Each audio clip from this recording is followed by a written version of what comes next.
A friend and I were talking about our favorite forms of self-care recently, and I personally think that a lot of people get self-care wrong. Now, I want to be so clear. I definitely agree that self-care can be washing your face, going for walks, journaling, self-reflection, etc., etc.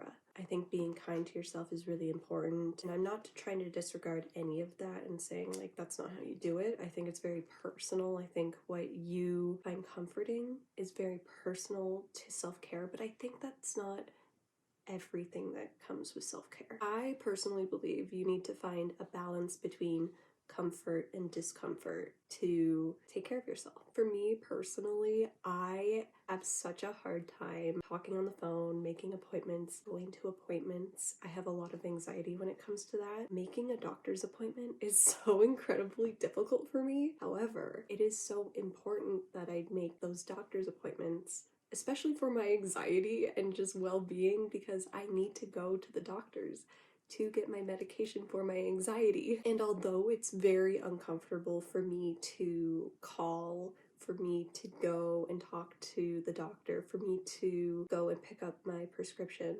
I believe that because I am uncomfortable in that situation and I expose myself to do it more, I'm able to take care of myself for the future and just my overall well-being. I'm taking care of my health, and that feeling of being uncomfortable is only temporary. That weight that was being prolonged by not doing that task is able to be lifted, and you're able to feel that comfort again afterwards. You really need to work those muscles, but you also need to know when to rest. You need to find that balance between the two. Overall, self-care is a balance between being comfortable and getting out of your comfort zone to then be comfortable later.